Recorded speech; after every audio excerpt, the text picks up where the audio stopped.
Hey, what's going on, everybody? Welcome back to Geek-Stew, and today, guys, welcome back to Horror Stew. That is right, it is Friday. I hope you had a wonderful week.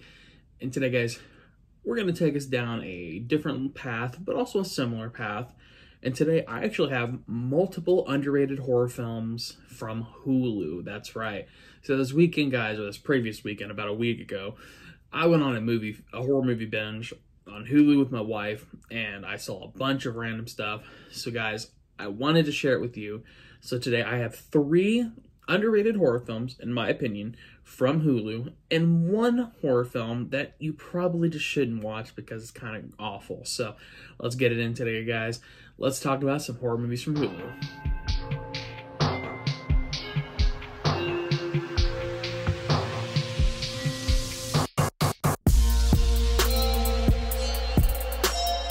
This is not all, of course, not at all sponsored by Hulu.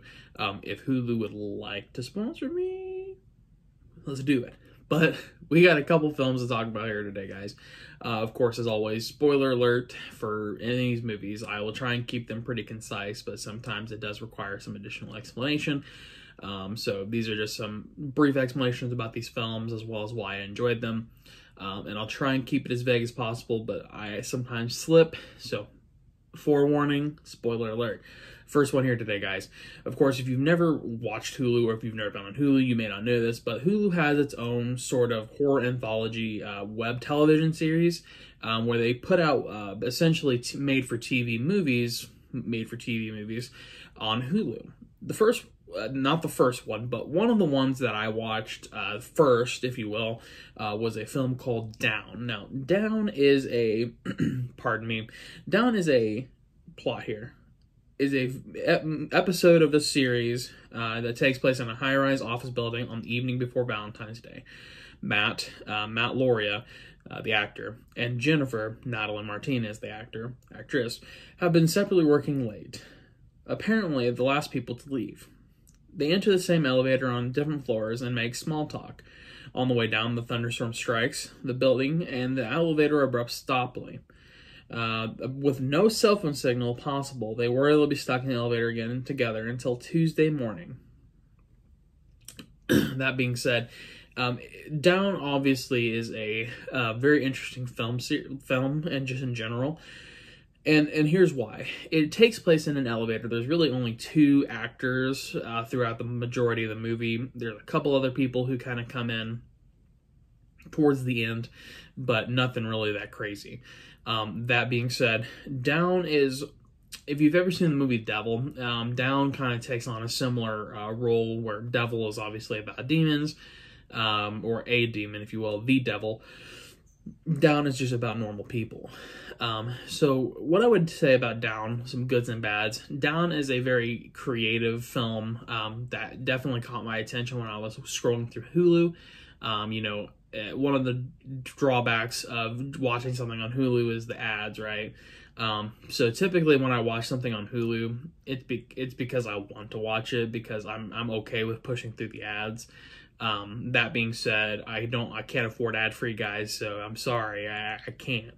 But Down, anyways, it's a very interesting horror film. I love horror films that take place in elevators or in confined spaces because typically it requires some level of imagination in order to make it work.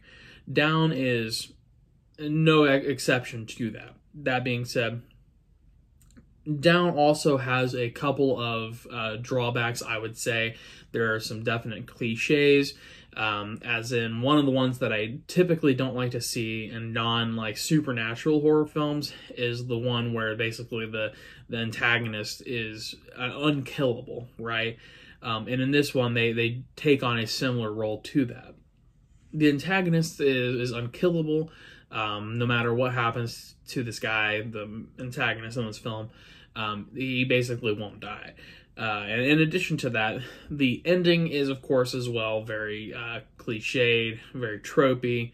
The, protagonist, the final girl, if you will, overcomes all trials and tribulations and burns down, quite literally, the establishment that is the antagonist, or in this case, possibly the patriarchy, who knows.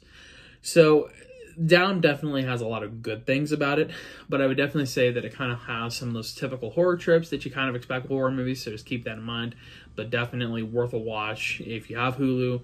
I don't think it's anywhere else because this is specifically a Hulu series, so I definitely think you'd have to watch it on Hulu if not. So we're going to move into our next one here. Let's talk about As They Come Knocking. So They Come Knocking is actually in the same jaunt as the other film that I just spoke of, Down.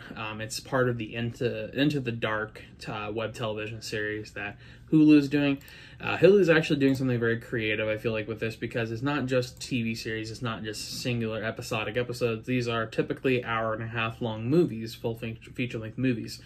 But They Come Knocking is a brief synopsis here. After losing his wife to cancer, a father takes his 2 daughters on a road trip where he finds his family in the crosshairs of terrifying supernatural entities. Now, what I liked about They Come Knocking. They Come Knocking is very minimalistic, right? I feel like a lot of these movies in the Into Dark series are very minimalistic.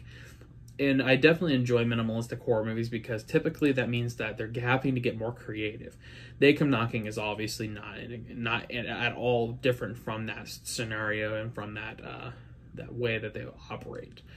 They Come Knocking actually takes a couple pages out of a popular urban legend / creepypasta, The Black-Eyed Children. That being said, They Come Knocking is very great. Like I said, it's very minimalistic. Takes place in some close quarters for a good portion of the film. They are operating out of a very close area within a like a camper, and then in addition to that, they're in the surrounding areas. Now, They Come Knocking, obviously, it's very creepy, very spooky. The music in this is actually pretty quality, in my opinion, very tasty, if you will. And that being said, They Come Knocking does a lot of things right, and it does do a couple things wrong. When I say that it does a couple things wrong, there are some very tropey objectives to this. There is the singular trope of that basically that irked me probably the most, was the unexpected, like, somehow this is the solution to everything type deal. That was kind of basically how they ended the film, right? They had this thing kind of laying around, and this somehow, some way defeated the Black-Eyed Children. That being said, definitely I would still say to watch it. It's definitely one of those films where you can watch it pretty much all the way through. The ending may disappoint you a little bit, but the film, the ride, is very great. It's quite a wonderful and interesting ordeal that they have to go through that eventually takes them through a couple twists and spins that eventually, but very quickly, brings you to the final conclusion. I won't say too much about this just because I don't want to ruin it for anybody, but They Come Knocking also takes into consideration a very terrifying aspect of basically an entity that isn't categorically crazy or categorically scary, right? Children typically aren't always considered to be scary, but there are situations where a child can be scary, and Black-Eyed Children are very much that. So, They Come Knocking, I highly recommend it. One thing I will say about They Come Knocking is that it does, I will say, it does, without giving too much away or giving too much of a spoiler, I feel like it takes a very specific path with the urban legend of the Black-Eyed Children. I plan to talk about the Black-Eyed Children at some point as well. But if you don't know that, look it up. But they take definitely a very weird path for the Black-Eyed Children. But keep that in mind if you ever watch it, that this is definitely a little bit different than the traditional urban legend / creepypasta. So don't expect a hard, fast adaptation of that. That being said, let's move on to our third film, which is the Clovis Killer. Now, the Clovis Killer from 2018 is a synopsis here. A picture-perfect family is shattered when the work of a serial killer hits too close to home. Now, this actually stars Dylan McDermott. You may recognize Dylan McDermott from a slew of things. What I recognized him most from was American Horror Story. He plays the dad in the first season, I think it was. He's also in some other stuff, Perks of Being a Wallflower, Olympus Has Fallen, etc., etc. But Dylan McDermott, great actor, very definitely a horror actor in my opinion. He does very well on spooky roles. That being said, also has Charlie Plummer, who, if I'm not mistaken, is from the Looking for Alaska TV series, and he may even be from Perks of Being a Wallflower, maybe not. But anyways, these two, as well as a bunch of other folks, are in a very great film called The Clovis Killer. The Clovis Killer is the name of a titular serial killer within the series. He has not been caught yet. He committed a couple murders, and basically our main character, which is Tyler Burnside in the film. Basically, Tyler is slowly but surely finding evidence and other things to indicate that the serial killer, the Clovis Killer, may be a little bit closer to home than he thinks. So the series, this movie, I should say. I don't want to give too much away because there's obviously a lot to be had, but basically, they pretty much come out and tell you who this Clovis Killer is. But what they do, rather than just telling you and working with that, they tell you, but then they make you doubt everything that you think, right? They make every effort to provide you the evidence that this is the Clovis Killer. But then basically throughout the movie, up until the point in which we actually see this person trying to kill somebody, they try and tell you that this is not the killer. It's somebody else. It has to be this person, or maybe this person, or maybe, you know, Joe's sister from next door. Basically, they're doing everything in their power to try and throw you off the trail. And that seems very similar to what happened in real life, possibly, if you knew a serial killer, right? They would do everything in their power up until, including trying to kill you to stop you from finding out their secret. So what I loved about the Clovis Killer is that, of course, the fact that it basically is pressing you and trying to make sure that you have no way possible of figuring it out. Or if you do figure it out, they're going to make you question as to whether or not you actually did figure it out. One of the good things about this film as well, I will warn you, it is unrated, keep in mind. So there is some possible content in this that could be unsuitable for children. But The Clovis Killer, quite frankly, is a very awesome film. It is just wonderful. It has some of the pacing can be off, I will say. The beginning's a little bit of slow entry, but once you get through about the 20-minute mark, you get into the right territory. This is a little bit of a longer film, clocking in at about an hour 49. So it's almost 2 hours long, so it definitely has to build up quite a bit of exposition and backstory for it to really take stance and move forward. But honestly, quality film. Definitely one of those films where you watch it and you're like, okay, I did not expect that to be as good as it was, but that was legit. So Clovis Killer, this would probably be the one that I would recommend you watch the most. I like true crime type stuff, and basically this is taking every true crime or serial killer trope that there is and trying to apply it in a subtle and classy way, if you will. But that being said, we're going to move on to the film from Hulu that I basically think that nobody should watch, which is The Midnight Man. So how do I say this? Typically, I find value in urban legend / creepypastas, right? I find value in anybody trying to make a film about them or a film adaptation. The Midnight Man is a urban legend / creepypasta basically about a game that you play where you invite the Midnight Man in, and there's a set of rules to ensure that you survive the night. What can I say? Basically, the Midnight Man has everything it needs to succeed. It has a fairly young cast, but it has acting legends Lin Shaye and Robert Englund to carry the extra weight, carry the burden, if you will, Lin Shaye plays the grandmother Anna. Robert Englund plays Dr. Harding. And they both have very interesting, obviously, roles within the film.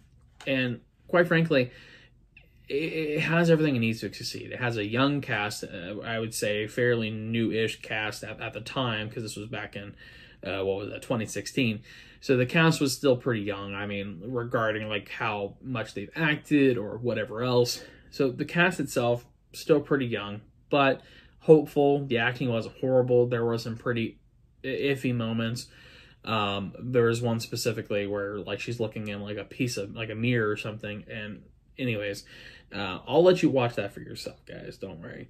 But I really thought that having Lin Shaye and Robert Englund in the film would somehow basically push the actors in the film to do better or to be better, but I was obviously sorely mistaken. The thing that this does that I dislike is that they took an urban legend or creepypasta, and instead of making the villain seem, I don't know, ambiguous, right? Typically, when you have a supernatural entity that is attacking you, you want to keep the villain ambiguous. You don't want them to be up in your face and boisterous. Typically, you want that supernatural being to be rarely seen. You want them to just have, maybe just to be a voice, right?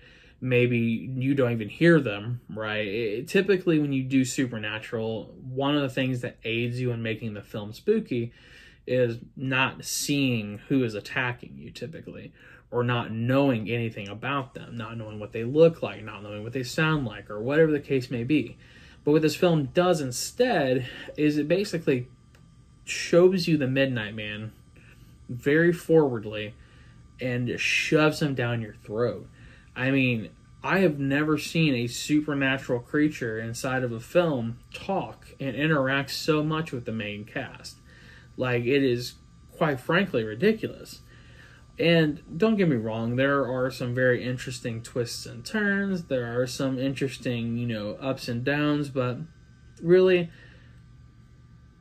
the film just fails to really capture my attention. And the film, quite frankly, does everything that a supernatural horror film should not do. It does all the wrong things at the right times, and it basically just makes it unwatchable. I watched it for you guys. If you want to watch this, it's on Hulu. I'm not sure where else it is.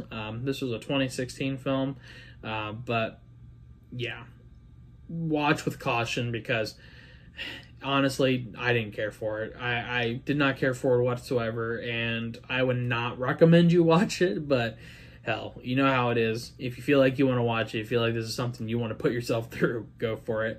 But here's what I will say that is redeeming about this movie, is that Lin Shaye, as always, is a wonderful, wonderful actress. I love her from all of the Insidious movies, and she does provide a very, I would say, very good, I would say, depiction of a crazy and old lady. She does a very good job of providing, I would say, actual scare factor and actual creepiness. And she brings a little bit of life to the film. So if I could say anything good about this film, it is that Lin Shaye is, of course, and as always, a wonderful, fantastic horror film actress. That being said, guys, let's formulate our final thoughts and let's get into it. So I hope you guys enjoyed this video. I gave you guys 3 movies from Hulu and 3 movies to watch, 1 not to watch, basically. And I hope you guys enjoyed that. This is just something I wanted to throw together because I watched a shit ton of horror films, and I was like, man, I want to talk about some of these, but they didn't really fit into any genre. I probably could have put some of these in maybe an underrated horror film, but some of these did have major theatrical releases, or they were incredibly pushed by advertising with Hulu. I know that the Down was something I actually read in an article elsewhere, and I was like, I don't know if that really fits into an underrated horror film, but who knows. But I wanted to throw this in there. Clovis Killer definitely could have been an underrated horror film, but I was really just wanting to talk about it as part of this Hulu special, if you will. But doing this also made me want to do specials for other things, such as Amazon or Netflix, like a Netflix special, like I watched 3 in 1 or 3 in 2 or whatever the case is. So I may do this again, who knows. But guys, if you did enjoy this episode, I should say, not film. If you did enjoy this episode of Horror Stew, leave us a comment in the leave us a comment in the comment section down below, and follow us in the social medias in the description down below, or you can see the social medias at the end of the video. That being said, guys, I really hope that you guys are enjoying these episodes and these different things that I'm putting out here for you. And if you have any recommendations or things that you want to see me talk about or things that you want to see me do, let me know in the comments or hit us up on social media. Or as always, like and subscribe. If you like what we did, subscribe and like the video. But guys, if you are interested in joining the Geek-Stew crew, let us know. Geek-Stew wants you. So feel free to let us know in the comments or hit us up on social media if you're interested in joining the crew, because we are always looking to expand our product and basically looking for other people to do great stuff for us. So let us know, guys. So as always, stay safe, stay happy, stay healthy, and keep on growing. We will see you in the next one. See ya.